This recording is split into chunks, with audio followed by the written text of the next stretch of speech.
Welcome to Current Affairs. My name is Nathan Robinson. I am the editor-in-chief of Current Affairs magazine. I am joined today by Adam Glenn. He is the author of the book Brainworms. I was so excited to say that. I was really looking forward to saying that. Brainworms, how right-wing propaganda destroys reason, conscience, and democracy. Hell of a title. It's available free online at brainwormsbook.com. You can read the whole thing. Adam has made it available. It is a comprehensive debunking and response to right-wing propaganda, as it indicates, something that I have also spent a lot of time responding to. And so Adam and I have a lot in common to talk about today. So, Adam Glenn, welcome to Current Affairs. Thank you for having me. So, I love the title Brainworms. I wish I thought of that. Yeah. You know, I have just put out a book called Responding to the Right, Brief Replies to 25 Conservative Arguments. An interesting thing to me is that you and I, in our two books, are doing kind of similar things, but there's not actually that much overlap. There are tons and tons of sources that you cite that I don't cite, and things I cite that you don't cite. And I think it really, as I was reading this, I was struck by how little that you said that I had also said, which indicates to me that there's a lot of work to do in replying to right-wing propaganda. And so the first thing I kind of wanted to ask you is, because I thought about this a lot when I was coming up with the idea for my book, is why bother? Mm-hmm. You talk about this in the introduction. What is the purpose of doing these long responses to right-wing talking points? So for me, it kind of just started out as like a form of personal therapy, almost like hearing these arguments over and over again and just constantly, like all the time. And I basically just got really annoyed. And this probably around 2005 or 2006, I would guess. And I read this article by a guy named Phil Ager. And the title of the article was "What is Conservatism and What is Wrong with It?" And he sort of like goes through his little analysis of what the things that right-wing propaganda is trying to do. And one of the things that he suggested as a solution to like dealing with this stuff is to have sort of a map of the arguments. And at the time, like I was just started to get into politics, and I kept hearing these right-wing talking points, and I kind of knew they were wrong, but I didn't really know how to respond to them.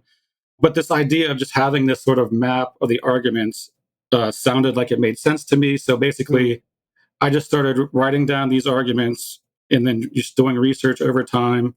And I think the reason you would want to do it is for someone like me in that situation, I just felt like I just kind of was going insane.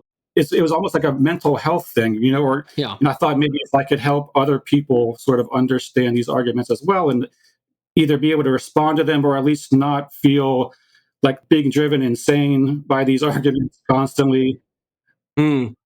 Yeah, I understand that a lot. I just looked up the Philip Ager article, What is Conservatism and What is Wrong with It? And he has an interesting opening line, which is, he says, liberals in the United States have been losing political debates to conservatives for a quarter century. And he says, in order to start winning again, we have to ask, what is conservatism and what is wrong with it? And his core answer is conservatism is the domination of society by an aristocracy. And then he explains that it's incompatible with democracy and civilization. Yeah. But I think what interests me about that is losing political debates. I think on the left, there is an instinct to think that right-wing talking points are somehow self-evidently wrong, or they're so stupid that no rational person could accept them. But then you lose the debates.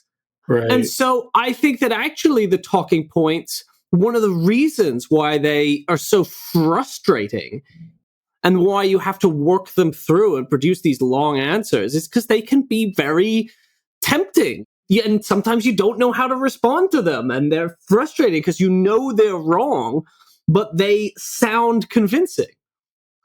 Yeah, and I think you're right. Like, I think just people, and I've heard this on other podcasts and stuff, and they're kind of just dismissive of the right's arguments because they think that the right is just either not acting in good faith when they're trying to have these arguments, or they're just, the whole point of it is just to literally not have a rational debate, just kind of like make everyone just go insane almost. But that to me would not work for me. I could not help myself from at least knowing what, more background about the arguments, why they're making these arguments, just so I could be like more, you're less insecure about my own sort of political beliefs, that sort of stuff. Just have more knowledge. I think that's just a good thing, in general. Yeah. So I think as far as like, why we would do this, like, I'm not trying to argue in the book that like winning arguments is like a substitute for like activism or anything like that. Like that stuff's still got to be done and stuff. It's just more of like, it's a good thing in and of itself to sort of have more knowledge. And I kind of use these talking points as a way to educate myself about politics in general. Like it kind of helped me actually kind of just learn more. Like when I started hearing these arguments and I would try to respond, like I was very new to politics. I didn't know like what Social Security was for example. Like I didn't know anything pretty much. So I tried to like sort of organize the book in a way that kind of like gives a broad picture of like this economic and political system and stuff like that, and kind of use those talking points as a way to organize that, frame it. Yeah, as you say, it's partly to, because you want to be more effective in winning the argument, the political argument, by, exposing right-wing talking points and why they're wrong.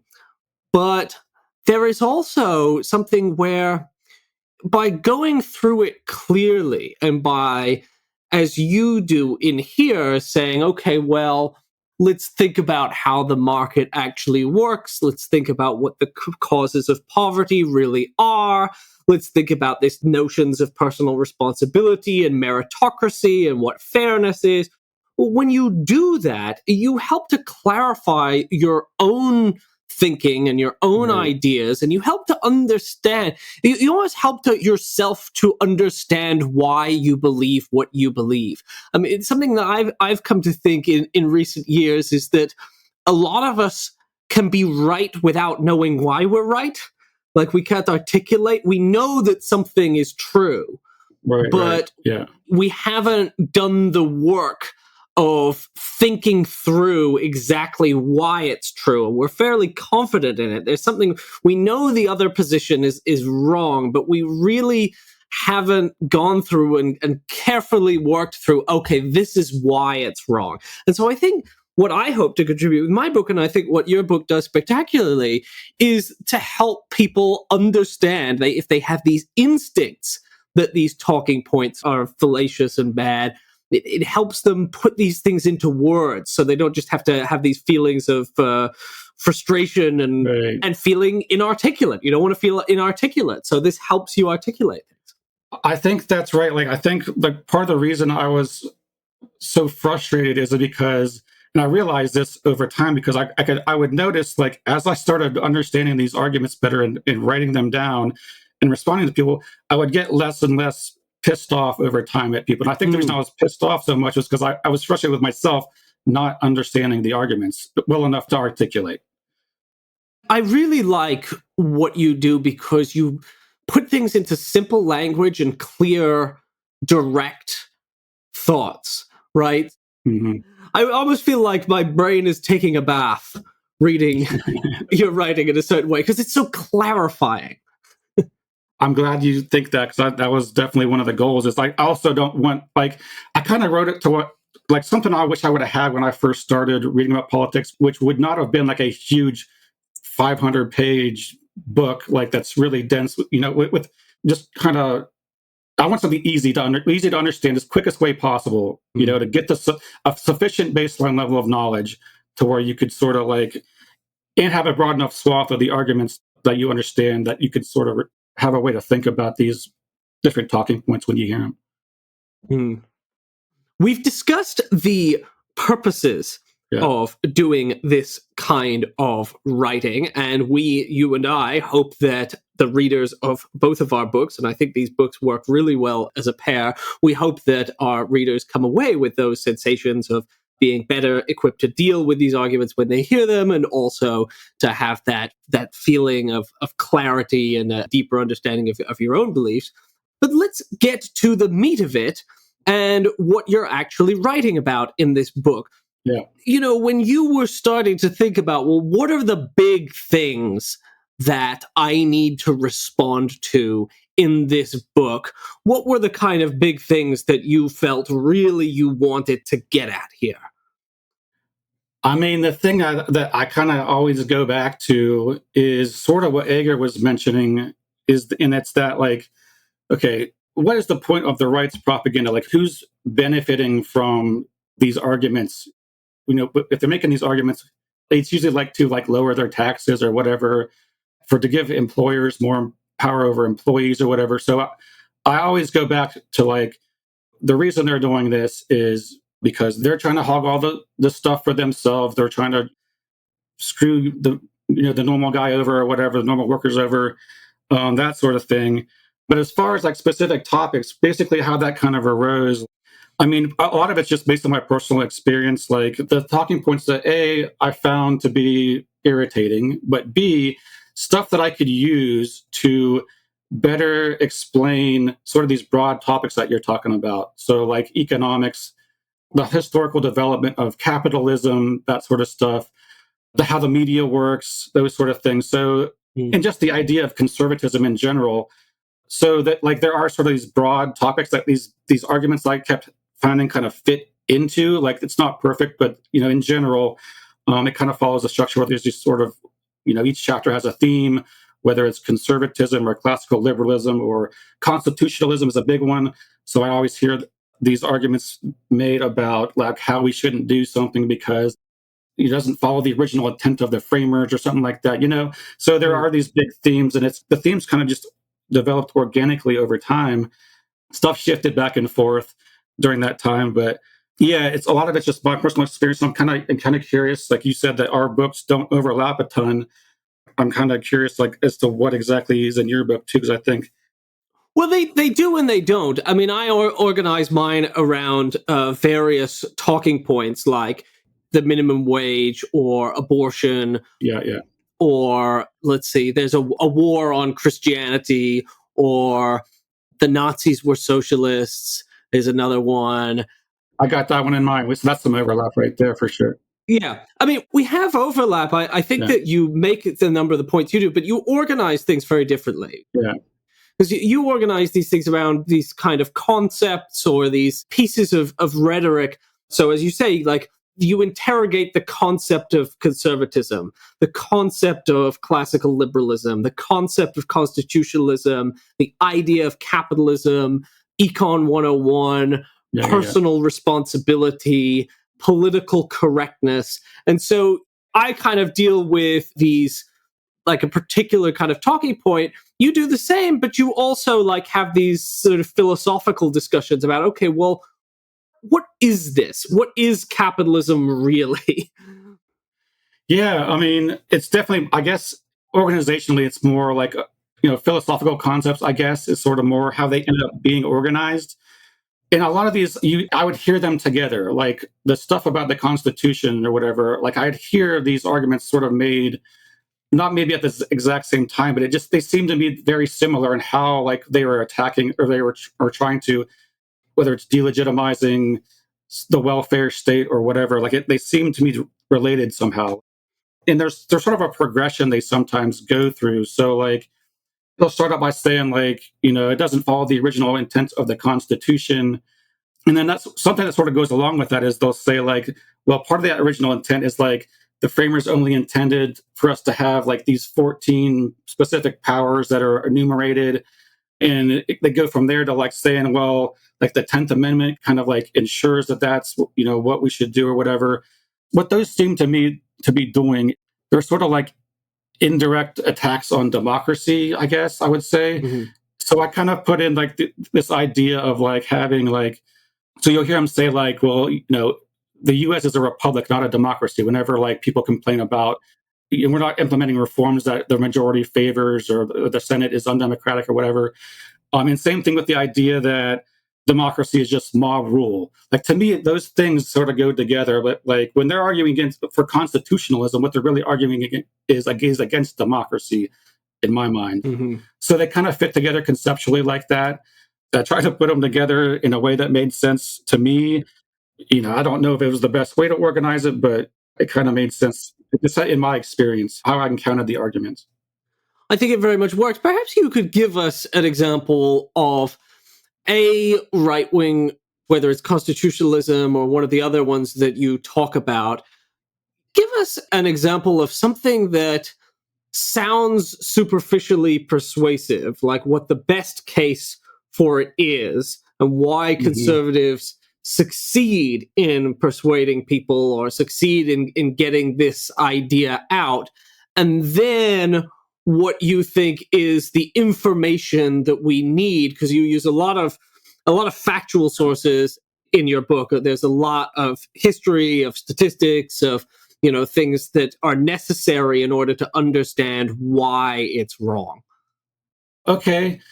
So a big one is this idea that like everyone should be entitled to the fruits of their labor, or like earn what they get in the market, I guess. And what they do is, at first glance, you hear this, like everyone should get what they earn. Yeah. Other things being equal, like I can see how that would be appealing to someone. But what they're really saying is that you should get whatever you get in the market, which is not really necessarily related to what you quote unquote earn. So you kind of have to go through and figure out, like, there's a hidden premise that's smuggled in there that says like what you get in the market is what you earn. So you kind of have to go through that and explain why that's not necessarily the case. So markets are characterized by these wild imbalances of power between employees and employers, for example. And it allows the person who's got more power to appropriate more than what they earn. It walk them through those types of things. It actually, I think it was Matt Bruning did a video on this exact topic maybe a couple weeks ago on his YouTube channel. That it does a really good job of explaining that. But there's a lot of stuff like that in there that are sort of like philosophical concepts. And what I kind of do is, like, you'll notice this repeatedly in the book, is like a lot of the times these philosophical concepts don't resonate with people a lot. So like what I try to do is keep reminding people of the actual like concrete things that elites are doing to rig the system in their own favor, whether that is industrial automation or outsourcing jobs or letting the minimum wage erode because they don't index it to inflation. Or you'll see in it right now with the Fed, the labor markets are too tight, so they're trying to jack up interest rates to cause unemployment and stuff like that. So which would, obviously give employers more power over employees. Those are the kinds of things that help me kind of like make stuff resonate in my head, as like just having those concrete examples.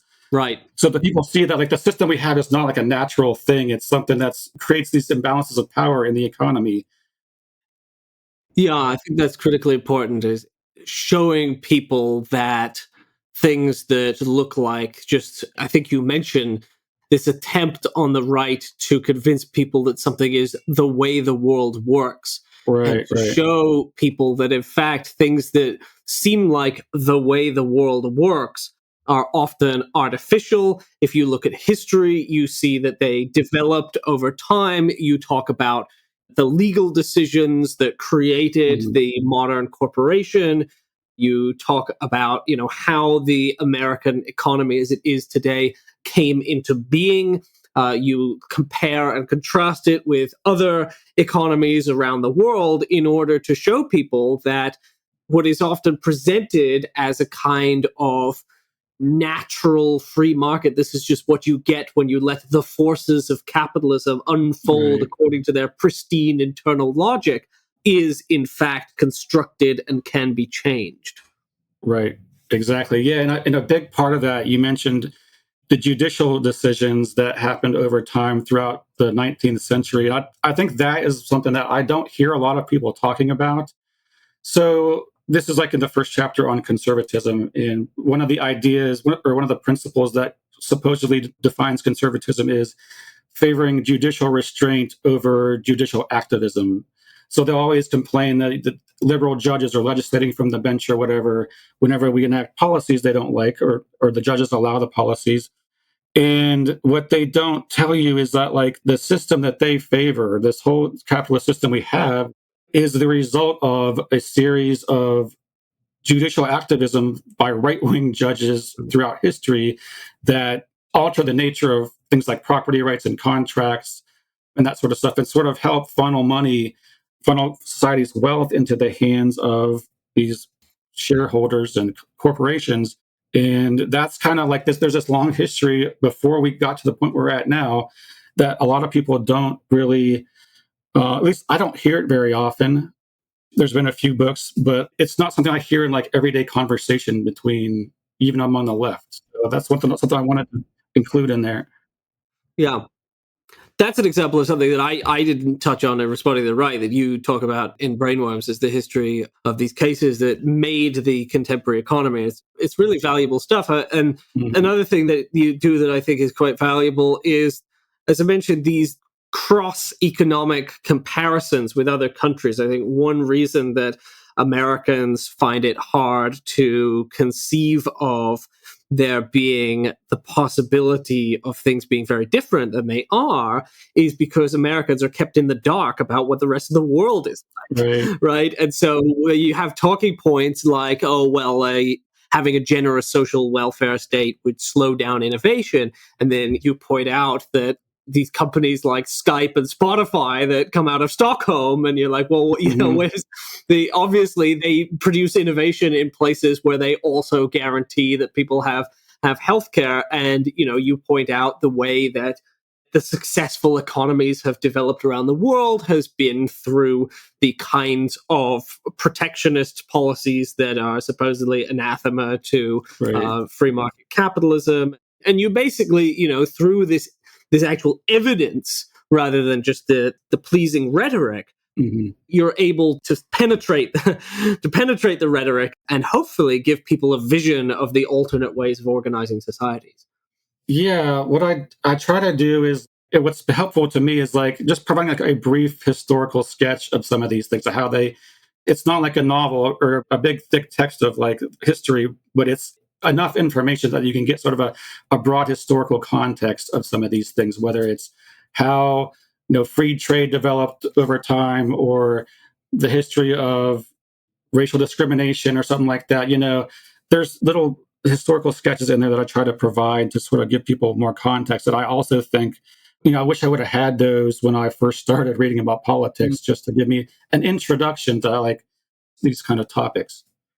Yeah, well, I actually wanted to ask you, you know, your book has a fairly extensive bibliography. I really think it's useful even just for the bibliography, because you have all these great sources that people can check out next. So, I mean, I wonder if maybe you could give us a couple of the things you mentioned in that essay, What is Conservatism, that we'll link by Philip Ager, but what are some of the things that you read yourself that kind of really opened your eyes and were very helpful?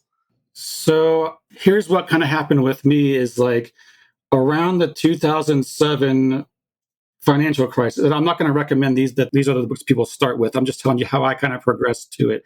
I was reading like mainstream liberals like Paul Krugman, and just to like understand what was going on with the financial crash or whatever. And I kind of just kept drifting further and further left. The book that really kind of opened my eyes was, and I've heard other people say this, is Noam Chomsky's Understanding Power.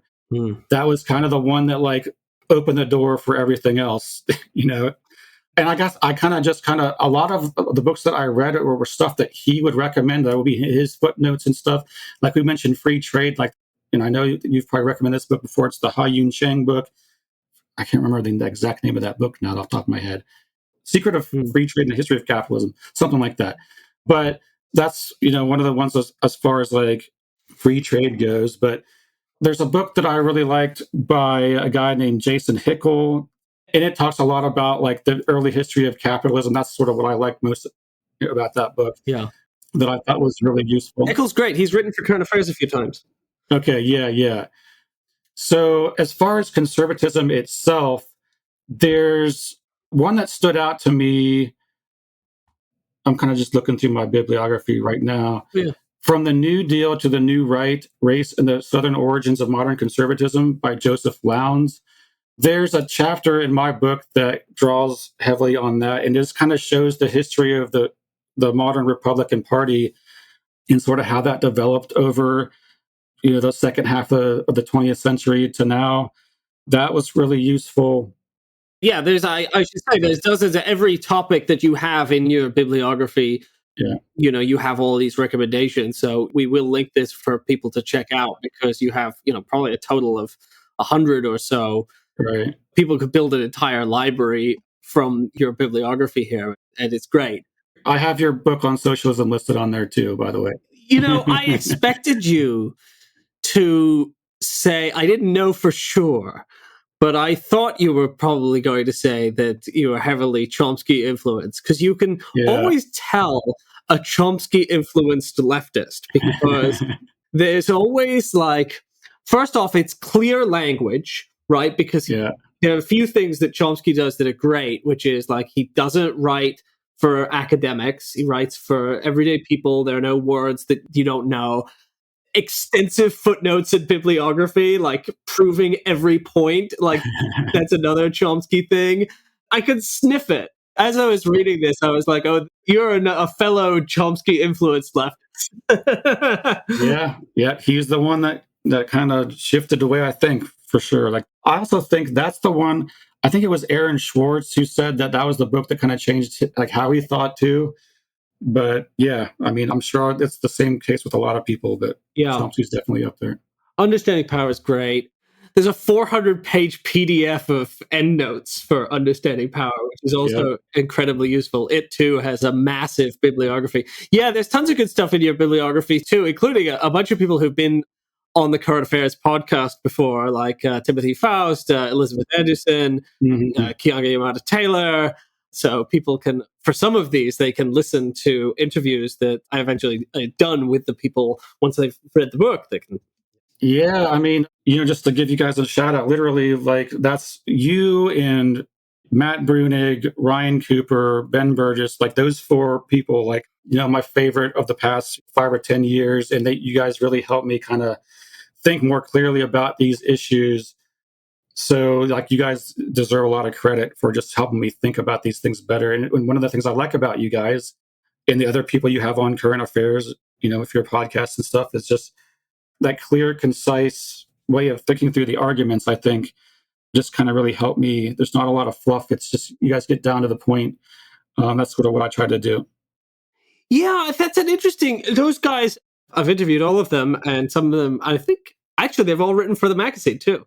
Yeah. And one of the reasons they've written for the magazine is because I like them too, in that this clear thinking, there's this effort to take ideas that are often quite complicated and to break them down logically in a way that just makes sense. There's something nice about people who are trying to make things make sense. And I feel like that was the vibe that I got with Brainworms, is that whether you were writing it for yourself originally or for the audience, you're trying to make things make sense. Right. Exactly. Yeah. And I also have a web design background. So that's kind of what I do for my 9-to-5 job. And a big thing is just usability, making things easy for people to find when they're trying to go get information. I think that probably subconsciously played a part in how I think and how I organize the book and stuff like that, and how I write. So that might be a part of it as well. Yeah, it has a nice menu with the subcategories that make it pretty easy to navigate. Every part of it is accessible. And I think accessibility is so important, because, we want our ideas to be available to everyone. Yep, exactly. I want to ask you, you're in West Virginia, and obviously that is a place where you must run into a lot of frustration as a leftist in a place that is just dominated by conservatives. Yeah. But obviously the people there are just people. They've been captivated by these stupid, terrible right-wing arguments that are actually hurting them. So what thoughts do you have, based on where you are? That's another kind of motivation to write the book, is so many of my friends and family sort of become infected by this brainworms or whatever. Like, it's just really sad to see. Right. And like anything we can do to like kind of like thwart that or head that off.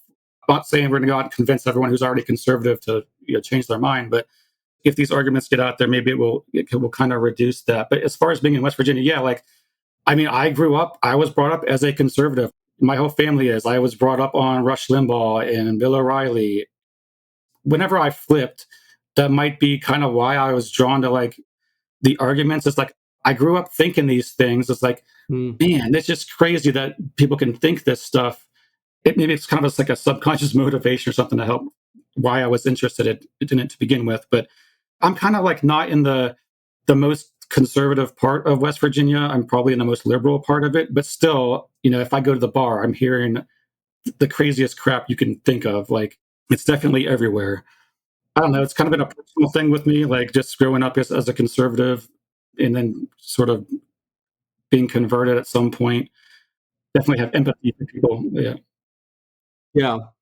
I'm from Florida, so I, grew up in a Republican dominated place. And so I think about like, how do we actually persuade people? Right.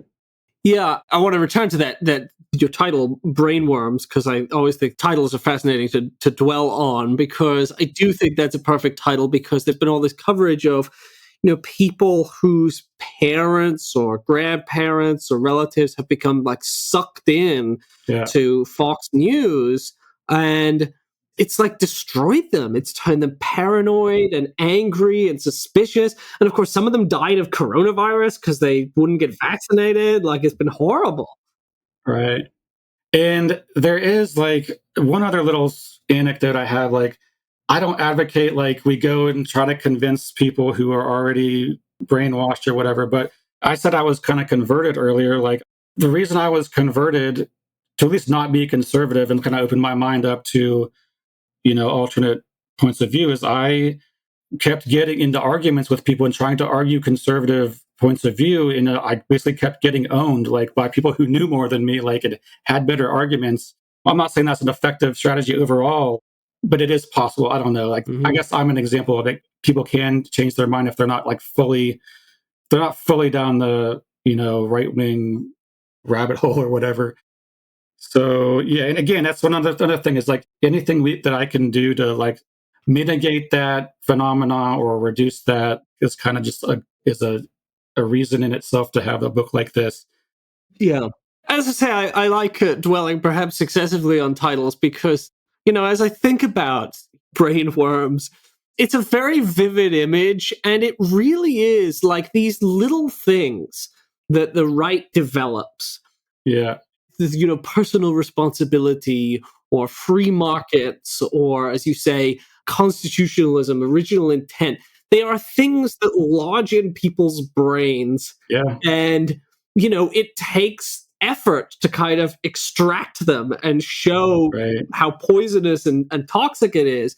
But what Fox News is kind of doing is just repeating the same thing over and over and over again, which is the woke Marxist, PC, BLM, transgender, liberal leftists, they're coming for you and your children, and they're going to destroy capitalism and destroy the Constitution over and over and over and over and over until it's just like drummed into your brain, and it's just there, and it's really hard to get it out of people's brain.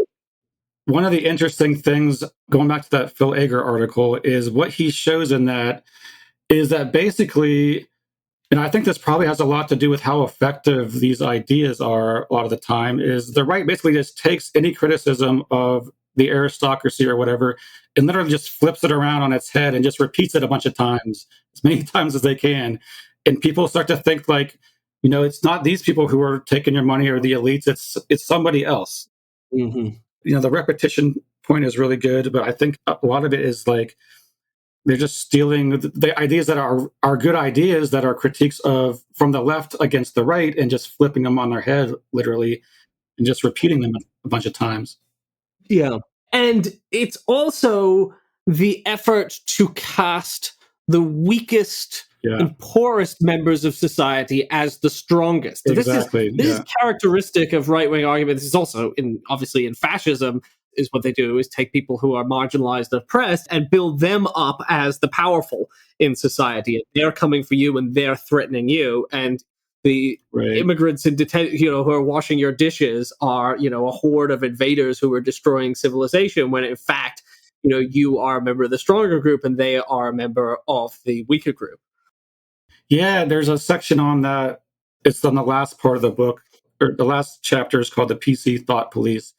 And basically, what I kind of point out in there is like they will, ascribe to these various identities, whether it's LGBT community, African Americans, the left, whatever, and say that they control all the media and stuff like that. They control everything. They're in bed with the media, the mainstream media. And that's part of that. Like, because some reporters are identify as Democrat, they are in charge. They control all the information in society, that kind of thing.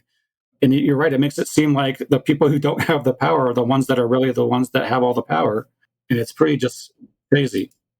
I just read an article called Why Left Media Needs Your Support, that one of the things I did was just look at how the ungodly amounts of money that these right-wing propaganda organizations like PragerU, the Daily Wire have. Daily Wire brings in $100 million a year. PragerU, $60 million a year. They have hundreds of employees. Yeah. And, we at Current Affairs, we're probably like the second leading socialist magazine in the country, and we have 2 full-time staff. There's me and my co-editor. Yeah. And so this effort to create this left media, it's just totally backwards. Yeah. Yeah.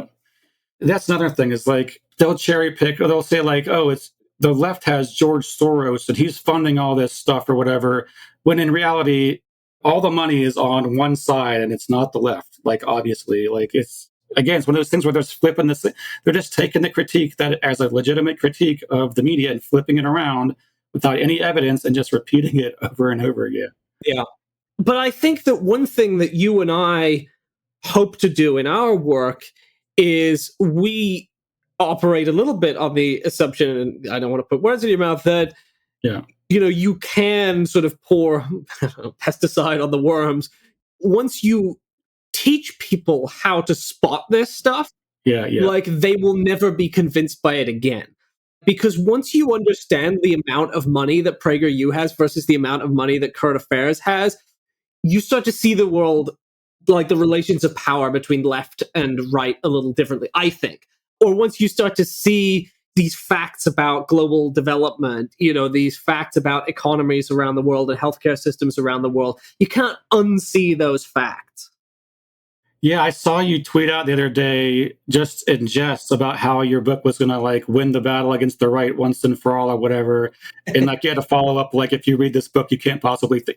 It was funny, but it's literally true. Like, it should be true. If they read these arguments and they see this, the breadth of like the deception that are used in these arguments, and they kind of get a better idea of the disparity in power, like how it actually is, you would think that that would actually like inoculate people from getting the brainworms or whatever. Like, that's kind of the goal. Yeah, inoculate. Yeah, vaccinate people against against brainworms. But it's what we're aiming to do as part of my efforts to annoy people in order to get publicity for the book. I said, this book will destroy conservatism once and for all. And, a bunch of right-wingers fell right into my trap and started tweeting about the book and going, this arrogant man. And it's like, yes, could you talk about me some more? But no, but yes, that's the point, is that the Nazis were socialist talking point. It's like, well, once you understand that, well, here are all of the things that socialists were trying to do in the early 20th century, and here's how Hitler crushed and destroyed those things. Okay, well, then the fact that he appropriated the label because it was popular and confused people, that you're not going to be fooled by that anymore. Right. I mean, that's a particularly interesting talking point to me, like the left was fascist, like, because there's so many layers of stuff that they'll make up to sort of mask the reality there. So like, there's obviously endless amounts of rationalization you can do, but hopefully, like, if someone who hasn't already made up their mind would see one of these arguments or talk to someone like me or you or whatever, that's kind of the target audience. It's the bystander that is kind of lurking or watching or happens to hear it in a side conversation or whatever. Not necessarily like, you're not going to convert your grandma or whatever who's been watching Bill O'Reilly for 20 years or whatever. Yeah, my grandmother is a devotee still of Margaret Thatcher, and there's no undoing that, sadly. Although she loves me dearly. Although she won't put my book, Why You Should Be a Socialist, on display in her house because she's worried that anyone who would visit would think she was a socialist or a transfer. Well, that's funny. We don't have time to go through all of the points that you talk about in the book, so we are going to have to direct our listeners to go to brainwormsbook.com, where they can check out the completely free ebook Brainworms: How Right-Wing Propaganda Destroys Reason, Conscience, and Democracy.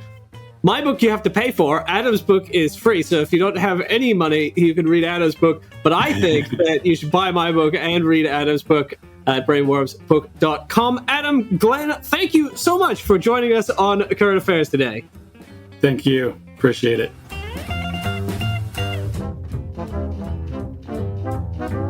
The Current Affairs Podcast is a product of Current Affairs Magazine. If you are not subscribed to Current Affairs Magazine, visit currentaffairs.org/subscribe today and get our glorious print edition. The Current Affairs Podcast is released regularly every week on patreon.com/currentaffairs. Thanks for listening.